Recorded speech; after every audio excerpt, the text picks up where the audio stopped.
Bolam ichi faqat glitserin bilan keladi. Unga ziyon qilmaydimi? Kabi savollar tez-tez kelib turadi. Kelinglar bugun shu savolga javob beramiz. Assalomu alaykum. Ismim Mushtariy Mamurovna Ergasheva. 20 yillik tajribaga ega pediatr neonatologman va UNICEF sertifikatiga ega ona suti bo'yicha mutaxassisman.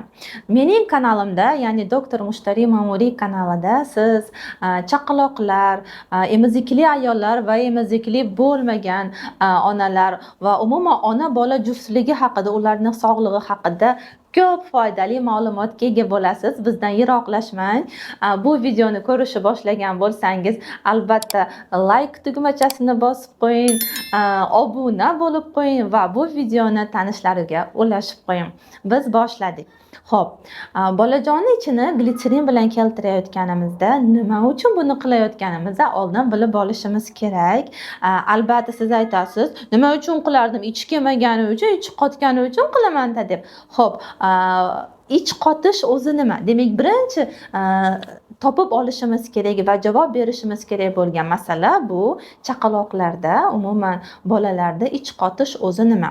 Ich qotish bu najas bir kunda bir marta yoki 3 kunda bir marta yoki 5 kunda bir marta yoki bir kunda 3 marta kelsa ham, lekin har safar juda ham qattiq kolbasa shaklida, ya'ni shakllangan yokida qo'y najasiga, axlatiga o'xshagan kichkina M&M's konfetlari borki, shunga o'xshagan yoki uzun tasma shaklida kelishi va har kelishi bolada qiyinchilik tug'dirishi bu ich qotish deyiladi. Agarda farzandingizni ichi bir necha kunda bir kelsa, hattoki 7 kunda bir kelsa hamda kelsa-yu, lekin u qiyinlamasdan ichini keltirib olsa va u bo'tqasimon va hattoki suyuq bo'lsa, bu ich qotish deb atalmaydi. Ya'ni bu qabziyat emas. Ko'p holatlarda onalar bolam ichi faqat glitserin bilan keladi deyishganda, glitserin qo'llaganingizda nima keladi deb so'raganimda, ha, har doimgidek suyuq, sariq, najas deyishadi. Ya'ni bu ich qotish deyilmaydi. Kelinglar mana shu narsani yana ozgina chuqurroq bilib olamiz. Chaqaloqlarda bir oydan keyin, ya'ni bir oygacha ichi xor emganida keladi, xoh ona sutida bo'lsin, xoh sun'iy aralashmada bo'lsin. Ya'ni bir kunda 10 martalab ham, 12 martalab ham, 5 martalab ham, 3 martalab ham ichi kelishi mumkin. Lekin birdaniga bir oylik yoki 1,5 oylik bo'lganda tap bitib 3 kunda bir keladigan bo'lib qoladi. Bir kunda bir marta keladigan bo'lib qoladi. Agar qo'yib bersangiz 5 kunda ham bir keladigan bo'lib qolishi mumkin. Shunday holatlarda onalar xavotirga tushadi. Mani bolam ichi bir kunda bir necha marta kelar edi. Bir kunda ko'p marta taglik alishtirardim. Bir pochka taglik bizga 2 kunga 3 kunga yetardi atiga. Endi esa mana kelmayapti va onani xayolida bu narsa aylanib yuraveradi. Ertalabdan kechgacha bolani har bitta xatti-harakati xuddi u ichini kelmaganiga, ichini keltira olmaganiga qiylanayotgandek ko'rinishi va baholanishi boshlaydi. Va shunday holatda ona endi bo'lmadi, ichini kelmayapti, endi narsa toshib ketadi. Atrofdagilar ham ularga ham rahmat. Anti foydali maslahatlari bilan onalarni battar depressiyaga tushirishadi. Ich har kuni kelmasa, narsa toshib ketadi, allergiya toshib ketadi. Hammasi toksin kabi gaplarni gapirishni boshlashadi va onalar qo'rqqanidan ham undan bundan so'rab tanishi, dugonasi, qarindoshi, tanishi, hamshira ham bo'lishlari mumkin. Glitserinni olishadi. Ba'zida bu shamcha ko'rinishida, ba'zida bu suyuqlik shaklida bo'ladi. Bolajonga yuborishib, anal teshigidan ichini keltirib olishga muvaffaq bo'lishadi va qarabsizki, ichi keldi. Bola xursand, ona xursand, hamma baxtiyor va ertangi kun kelgandan keyin yana najas kelmadi. Kechgacha ona kutdi, ertasiga ham kutdi, oxiri ko'ngli bo'lmasdan yana glitserin ishlatishni boshladi va bu narsa kundan kunga haftalar o'taveradi va hattoki oylar o'taveradi va bu narsa davom etaveradi va ona xavotirga tushishni boshlaydi. Mana shunchadan beri bolam ichi o'zi kelmadi. Har safar glitserin bilan keltirmoqdaman. Endi nima bo'larkin? Butun umr shunday bo'ladimikin? Mana shunday savollar paydo bo'lmasligi uchun ham biz bilib olishimiz kerak. Aynan bir oydan keyin chaqaloqni ichi har kuni kelishini umuman kerak, ya'ni normada, me'yorda har kuni kelmasligi mumkin. Nega degan savol, nega bir kunda bir necha mahal kelayotgan najas endi bir kunda ham, 3 kunda ham bir kelmay qo'yadi. Gap shundaki, chaqaloqlarimiz tug'ilganida uning ichaklari hali yetilmagan bo'ladi. Va bu jarayon ona sutini yordamida, bolani hayoti faoliyati yordamida asta sekin faollashib bo'ladi va 1 oylik davrga yetganda ichak ancha yetilib qoladi, undagi fermentlar ancha yetilib qoladi. Fermentlar biz iste'mol qilgan ozuqalarni hazm qilishda ishtirok etadigan moddalar hisoblanadi va chaqaloqning fermentlari ham 1 oyga kelib ancha yetilib qoladi. Undan tashqari u tug'ilganda ichaklari deyarli steril bo'lgan, endi esa ona sutidagi 130 xil probiotik yordamida ichagidagi foydali bakteriyalar ancha buncha ko'payib qolgan va ular ham sutni hazm bo'lishida ishtirok etadi va o'zini ancha buncha hissasini qo'shadi.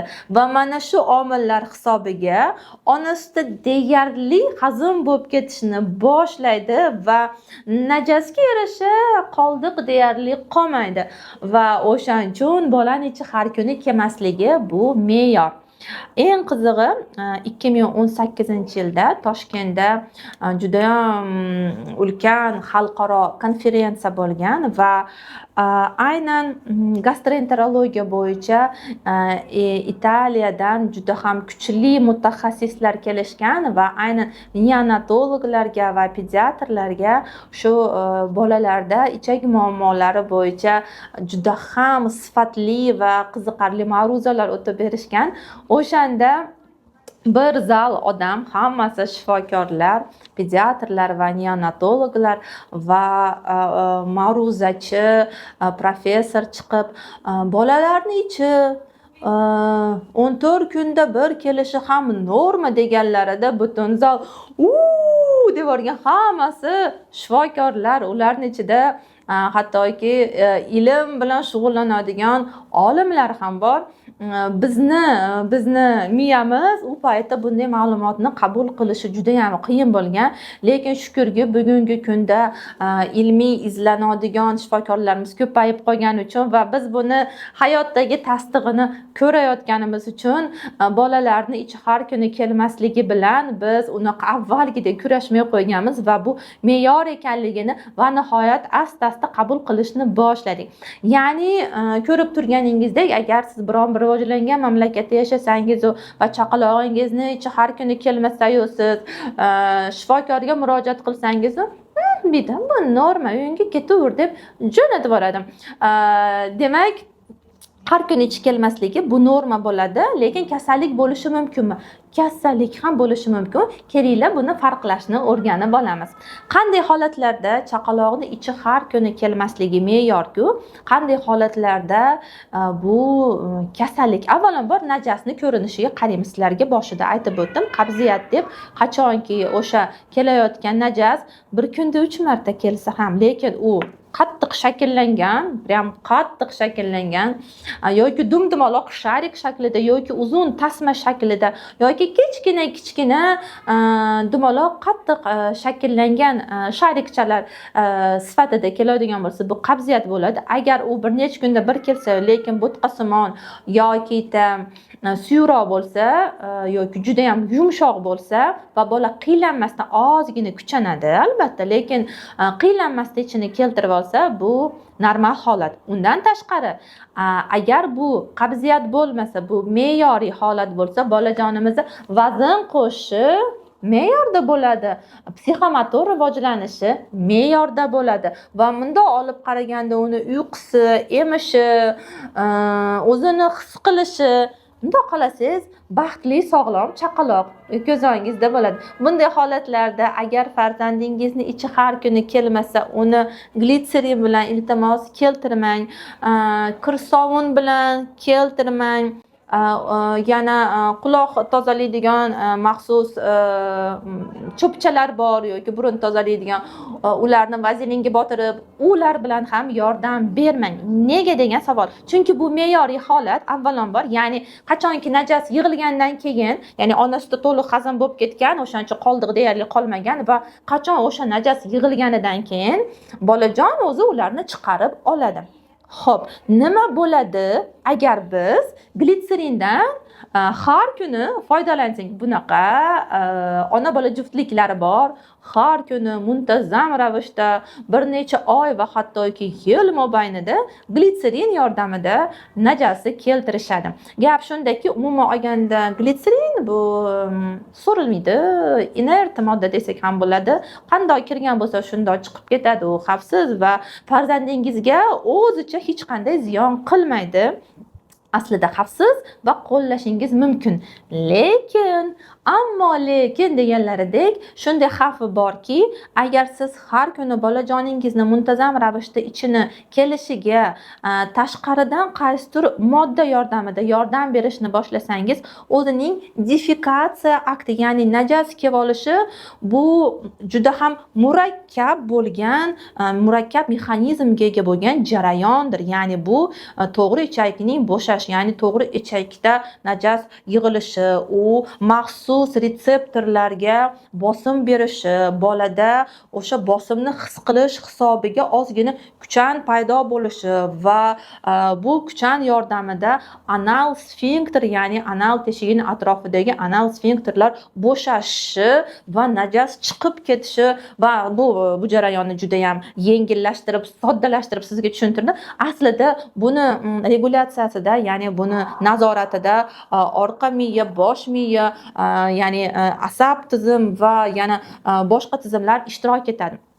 Shuning uchun agarda siz muntazam ravishda glitserindan foydalanadigan bo'lsangiz, xoh u shamcha ko'rinishda, xoh u suyuqlik shaklida bo'lsin, siz mana shu refleksni sustlashtirib qo'yasiz va oxir-oqibat chindan ham uni yordamisiz bolajoningiz o'zi ichini keltira olmaydigan bo'lib qoladi. Eng yomoni ba'zida bog'cha yoshidagi, ba'zida maktab yoshidagi bolajonlarni olib kelishadi va onalar chaqaloqligidan beri ichi o'zi kelmaydi, faqat glitserin yordamida keltiraman deyishadi va umuman olganda bularda ichaklari, oshqozon ichak tizimi tomonida hech qanaqa organik patologiya, ya'ni qanaqadir kasallikni topmaymiz. Faqatgina shu refleksi sustlashib qolgan bo'ladi. Aynan mana shunday muammolarga duch kelmaslik uchun agar siz hozir o'rganib oldingiz, najas qachon har kuni kelmasa qabziyat bo'ladi-yu, qachon bu me'yor bo'lishini o'zingiz farqlab oling va hojat bo'lmasa glitserindan har kuni foydalaning. Xo'p, qanday holatlarda foydalanamiz? Nima uchun umuman olganda bu moddani o'ylab topishgan va dorixonalarda sotishadi? Qanday holatlarda foydalanamiz? Foydalansak bo'ladigan, ya'ni sog'lom bolalarda ham foydalansak bo'ladigan holatlar bor. Misol uchun, bolajoningizni ertalabdan beri yil chiqarganini eshitmadingiz. Ya'ni u doim o'zi baxtli holatida, xursand bo'lib yotganida oyoq qo'llarini mundoq qilib ko'tarib, chirani furt qilib, xursand kulib yil chiqarib yotardi. Katta odamlardek sizlar kulardinglar va hattoki biroz uyalardinglar, lekin ertalabdan beri umuman yil chiqarmayapti. Qorni mana buncha bo'lib, do'mbira bo'lib ishib ketgan. Siz mundoq qilib qo'lingiz bilan tegmoqchi bo'lsangiz, dang ovoz chiqishi boshlaydi va bolaning umumiy holati buzildi. Ya'ni u injiqlashyapti va odatdagidek injiqlik emas, u joni qiylanayotganini siz his qilyapsiz. Mana shunday holatlarda albatta glitserinni shamchasimi, suyuqligimi qo'llashingiz mumkin. Qaysidir sabablarga ko'ra sababini keyin qidirasiz, lekin bunday holatlarda bolaga tez yordam berish kerak bo'ladi. Bolajoningizga shu moddadan, shu preparatdan foydalaning va najas kelishiga yordamlashing va keyin sababini topish uchun agar o'zingiz topa olmasangiz, shifokorga murojaat qilsangiz bo'ladi. Demak, tushunib oldik. Bolalarda glitserindan foydalanish aslida to'g'ridan to'g'ri sog'lig'iga ziyon qilmaydi, lekin undan muntazam ravishda va davomli foydalanish bolajonda shunchaki defekatsiya aktini, ya'ni bu refleksini suslashiga olib kelishi mumkin. Aynan shuning uchun agarda farzandingizni har kuni ichi kelayotgan, bir necha marta kuniga, birdaniga bir oydan o'tganda har kuni kelmay qo'ysa, siz bolajoningizni qanaqa rivojlanayotgani va qanaqa vazn qo'shayotganini albatta aniqlashtiring, kuzating va keyin bir qarorga keling. Agar shuncha tushuntirganimda siz baribir hech narsani tushunmagan bo'lsangiz, unda shifokoringizga murojaat qiling. Endi bu normalar haqida gapirdim. Endi rostdan ham qabziyatdan tashqari har kuni ichi kelmaydigan boshqa holatlar bormi? Buni ham bilib olaylik. Haqiqatdan ham bor. Agarda farzandingizni ichi har kuni kelmaslikni bir oydan oldin boshlansa, unda biz birinchi navbatda o'ylaydigan narsa bolani qorni to'ymay qolmayaptimikin? Ya'ni bunda bo'lishi mumkin, siz uni balkim ko'krakka to'g'ri qo'ymayotgandirsiz, balkim u chaqaloq sarig'ligi bordir yoki o'zi ko'p uxlaydigan chaqaloqlar turidandir va uni uxlashlari 4-5 soat bo'lib ketib, shuncha muddat uni emizmayotgandirsiz yoki unda so'rish refleksi sustroqdir yoki yana nimadir bordirki, bola samarali emmayotgandir va sutingiz ko'p bo'lsa ham balkim bolajonga sut yaxshi yetib bormayotgandir va shunchaki qorni to'ymagani hisobiga najas kelmayotgandir. Demak, agar bir oydan oldin, chaqaloq bir oyga to'lishidan oldin, ya'ni kunlik bo'lgan paytida har kuni najas kelmasa, biz glitserin bilan ich keltirishni emas, sababini topishga intilishimiz kerak. Xo'p, bu bo'lishi mumkin, u yaxshi emayotgan yokida balkim sizni sutingiz yetmayotgandir va buning sabablari juda ham ko'p va biz kanalimizda nega sutingiz kam deb nomlangan video joylaganmiz. Unda bir nechta sabablarini batafsil ko'rib chiqqanmiz. Bu video ostida albatta o'sha videoga, nega sutingiz kam deb nomlangan videoga havola qoldiramiz. O'sha havoladan o'tib u videoni ham ko'rib oling va ancha buncha savollaringizga javob oling. Demak, bilib oldik. Agarda chaqalog'imizni bir oygacha ichi har kuni kelmasa, biz uni sababini qidirishimiz kerak. U to'ymayotgandan bo'lishi mumkin yokida qandaydir patologiyasi, ya'ni haqiqatda ham norma bo'lmagan, me'yor bo'lmagan kasalligi bor bo'lishi mumkin. Va siz bunda shifokorga murojaat qilganingiz to'g'ri bo'ladi. Agarda bola bir oydan keyin ham agarda hozirroqda tushuntirganimdek bolajoningiz sog'lom, psixomotor rivojlanishi yaxshi bo'lgan, baxtli, vazn zo'r qo'shayotgan chaqaloq bo'lmasa, ya'ni vazn kam qo'shayotgan bo'lsa yoki normani eng pastki ko'rsatkichlarda vazn qo'shayotgan bo'lsa, unda ichi har kuni kelmayotgani ichiga yetilganidan emas, yana qorni to'ymayotgandan bo'lishi mumkin va ba'zi holatlarda qandaydir kasallik hisobiga ham bo'lishi mumkin.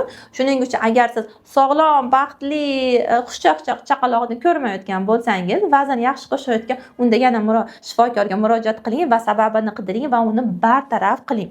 Xo'p, agarda farzandingiz 3 oydan kattaroq, 6 oydan kattaroq va 9 oydan, 1 yoshdan kattaroq bo'lsa, bunday holatlarda ham agarda vazn qo'shishi yaxshi bo'lsa, psixomotor rivojlanishi yaxshi bo'lsa, ya'ni yoningizda o'sha yana sog'lom, baxtli bolajon bo'lsa, siz xavotir olmasangiz ham bo'ladi agar ichi har kuni kelmasa. Agarda yo'q, unday bo'lmasa, birinchi navbatda vazniga qaraymiz. Shu vazn qo'shishi umuman olganda yomon emas, lekin oyma-oy qo'shganini ko'rsak, kamroq qo'shishni boshlagan bo'lsa, unda hoynahoy bolajonimizni har kuni ichi kelmayotgani, yetarlicha ichiga ozuqa kirmayotgani bilan bog'liq bo'lishi mumkin va bunday holatlarda aynan 3 oydan keyin albatta emizish, ya'ni ona suti bilan bolani oziqlantirishni qaytadan ko'rib chiqishingiz kerak bo'ladi. Bu haqda biz 3 oy deb nomlangan, 3 oylikdan 6 oygacha bo'lgan bolajonlarni parvarishini o'z ichiga olgan kursimizda juda ham batafsil tushuntirganmiz. Kanalimda adminga havola bor. Adminimizga o'tib sizni qiziqtirgan savollarga bu kurs bo'yicha ham olsangiz bo'ladi. Xo'p, agar 6 oydan kattaroq bo'lsa-chi, yana xuddi shu narsa vazn qo'shishi oyma-oy yaxshi ketayotgan bo'lsa, biz yana xavotir olmaymiz, lekin vazn qo'shishi kamaygan bo'lsa yoki vazn qo'shmasdan bitta vaznda qotib qolgan bo'lsa, hoynahoy ichiga yetarlicha, ya'ni uni ehtiyojiga yarasha, sarf xarajatiga yarasha yetarlicha ozuqa kirmagani uchun, ya'ni bunda olib qaraganda qorni to'ymayotgani uchun uchun ichi kelmayotgan bo'ladi. Bunday holatda bizga yechim glitserin emas, to'g'ri 1-2 marta qilib ko'rishingiz mumkin, lekin yechim uni ozuqasini ko'paytirish bo'ladi va bunday holatlarda balkim siz qo'shimcha ovqatni to'g'ri kiritmayotgandirsiz. Buni ham qayta ko'rib chiqing, shifokoringizga murojaat qiling. Ular siz bilan gaplashib, bolajonni ko'rib, muammoni topadilar va muammoga Xudo xohlasa sizga mos keladigan yechim beradilar. Aziz onajonlar, aziz ota-onalar va buvijonlar, xolajonlar va enagalar, chunki bizni enagalar ham kuzatar ekan. Bundan juda ham xursandman, chunki ular o'zlarini qiziqtirgan savollarga javob olyapti ekan. Bugun mana biz bolalarda glitserin qo'llanilishi ularga ziyon qiladimi yo'qmi degan savolga javob berdik. O'ylaymanki sizni qiziqtirgan savollarga javob topdingiz va balkim hattoki yechim ham topgandirsiz. Biz bundan juda ham xursand bo'lamiz. Yana qanday mavzular sizni qiziqtiradi izohlarda albatta qoldiring. Agarda bugungi videomiz sizga foydali bo'lgan bo'lsa yoki nimanidir tushunib qolgan bo'lsangiz, ularni ham izohda yozib qoldiring. Biz o'qib xursand bo'lamiz va keyingi videolarda siz istagan mavzularni yoritib chiqamiz. Salomat bo'ling, yana ko'rishguncha.